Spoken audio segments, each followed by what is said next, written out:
자, 그럼 마지막으로 금투세 폐지로 인해서 딱 하루 오른 한국 증시 상법 개정안 통과되면 날아갈까요? 미국과 비교해서 과연 빅테크보다 한국 증시를 사야 될까요?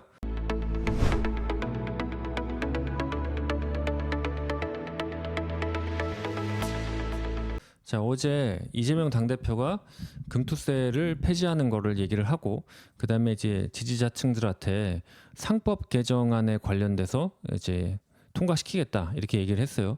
그 시장은 일단 금투세 폐지를 굉장히 외쳐왔기 때문에 하루 세게 반등했는데 오늘은 또 다시 음봉이 나오고 있어요. 하지만 걱정 마세요. 상법 개정안이 있습니다. 자, 상법 개정안의 핵심은 뭐냐면 이사의 충실 의무를 회사에서 주주까지 범위를 확대시킨 거예요. 그리고 이 상법 개정안이 통과되면은 적대적 M&A 외국계 헤지 펀드들이 막 이렇게 판을 흔들 가능성이 굉장히 많습니다. 감사위원회 때문에 그런데요.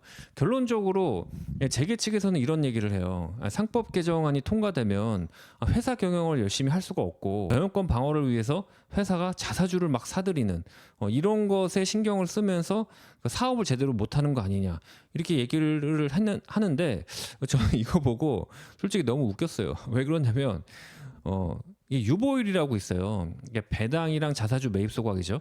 주주 입장에서 너무 좋은 거예요. 배당도 주고 회사 주식을 이제 사들여서 자사주로 이제 매입 소각하니까 가치가 올라간단 말이죠. 이제 숫자를 줄이는 거니까 주식 수를. 근데 미국의 유보율이 한국의 6배예요.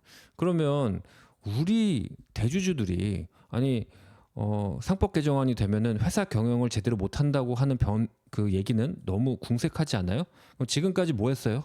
그죠?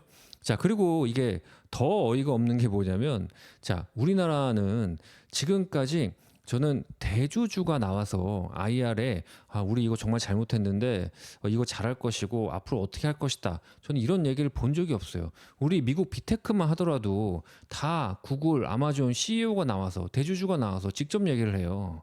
머스크도 나와서 맨날 얘기하잖아요. 회사 어떻게 하고 있다고. 우리 재벌 회장들이 나와서 IR 하는 거 보셨어요? 본 적이 없죠. 그리고 미국 같은 경우에는 IR 나와서 얘기했던 거 수틀리면 바로 고소고 보상액이 엄청나요. 애플 같은 경우에도 한 4, 5년 전에 그 주총장에서 팀쿡한테 그런 얘기를 했죠. 어떤 주주가 너네 중국에서 점유율 떨어지는 거 아니냐. 너 그거 어떻게 할 거냐고 했더니 그런 일 없다고 얘기했다가 그거 한마디로 6,300억을 배상했어요. 엄청나죠? 우리 재벌들은 주총장에 나오지도 않는데 말이에요. 이런 반론도 있습니다. 상법 개정안이 통과하면 우리나라 대기업들이 이제 뭐 외국계 자본한테 다 뺏기고 그리고 사실 대기업 일자리가 지금 뭐 전체 일자리에서 1, 2%밖에 되지 않잖아요. 근데 누구나 대기업 가고 싶은 상황에서 이렇게 대기업들을 못 키우면은 좋은 양질의 일자리가 없어지는 거 아니냐. 뭐 이런 말이 있는데 역으로 말하면 지금까지 우리나라의 대기업은 뭘로 연명했어요? 자, 신사업을 할 때 항상 뭐예요? 유중, CB, BW 이런 거 발행하잖아요. 근데 그런 거에서 소액주주를 지켜준 적이 있어요? 지켜주기는커녕 집 밟아왔죠. 분할, 합병 이거 법꾸라지 아닙니까? 총수가 바뀔 때마다 우리는 이 신사업으로 해서 경영 능력을 입증하겠습니다. 그러니까 돈이 필요하니까 유중도 하고 CB도 하고 BW도 하죠. 그래서 주주가치, 소액주주가치 다 희석시키고 그 신사업 실패하면 어떻게 돼요? 사과 한번 받아본 적이 없습니다. 자, 미국은요. 이번에 스타벅스 CEO가 바뀌니까 주가가 20% 떴어요. 미국은 스타 CEO가 선임이 되면 주가가 거의 20%씩 뛰는 경우가 되게 흔해요. 왜? 정말 경영을 잘하니까. 근데 저는 한국의 CEO가 바뀌었다고 주가가 날아가는 걸 거의 보지를 못했습니다. 그 말인즉슨 이 CEO가 누구를 위한 CEO입니까? 정말 회사 실적을 키울 수 있는 정말 실력 있는 사람입니까? 아니면 오너한테 충성하고 줄대고 개인 투자자들의 이익을 밟고 오너의 이익만 챙기는 사람입니까? 만약 정말 회사의 이익을 챙기면서 주주 가치를 챙기는 사람이 CEO가 된다면 우리도 CEO가 바뀌었다고 주가가 날아가는 그런 현상이 나오지 않겠어요? 결론적으로 얘기를 하면 상법 개정안은 사실 회사한테 부담을 주는 건 맞습니다. 하지만 그 전에 우리의 소액주주 문화를 한번 생각해 보세요.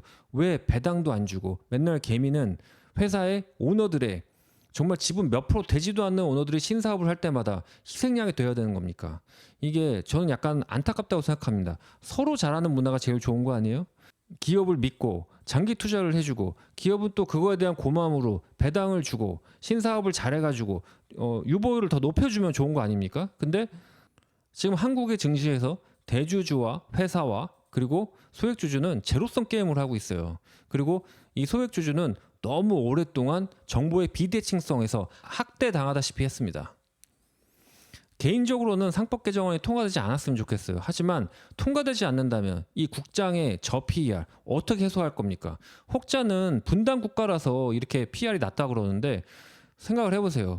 우리는 북한과 대치 상황이잖아요. 중국과 대치하는 대만은 왜 우리보다 PER이 훨씬 높죠? 북한이 세겠어요? 중국이 세겠어요? 저는 재계가 상법 개정안을 막으려고만 하지 말고 막으려 하기 전에 왜 국민들이 상법 개정안을 지지하게 됐는지에 대해서 반성 좀 했으면 좋겠어요. 배당이나 좀 주고 말았으면 좋겠습니다. 자, 그럼 마지막으로 금투세 폐지로 인해서 딱 하루 오른 한국 증시 상법 개정안 통과되면 날아갈까요? 미국과 비교해서 과연 빅테크보다 한국 증시를 사야 될까요?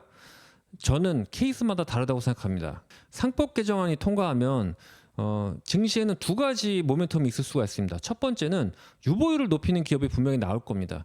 유보율을 높인다면 배당 수익률이 높을 때 들어가서 그래 뭐 내가 주식으로 엄청난 수익을 보지 않아도 어느 산업에서 핵심 경쟁력이 있으면서 배당을 꾸준히 주면서 유보율까지 높일 수 있는 회사들 이런 것들을 발굴한다면 저위험 중수익 이상 즉 리스크 대비 수익을 높이는 그런 종목들을 발굴할 수 있을 것 같고요. 그 다음에 외국계 헤지펀드가 아마 노리고 들어오는 부분이 많을 겁니다. 그렇게 되면 고려아연처럼 급등할 수 있는 대주주가 적은 지분으로 회사를 마음대로 하고 있는 기업들의 투기적인 수요도 있을 수 있을 것 같아요. 물론 그렇게 되면 한국의 입장에서는 굉장히 안타까운 일이지만 말이죠. 상법 개정안 통과되지 않았으면 좋겠습니다. 하지만 지금으로서는 통과되지 않으면 소액주주가 이 국장에서 투자를 할 수가 없습니다.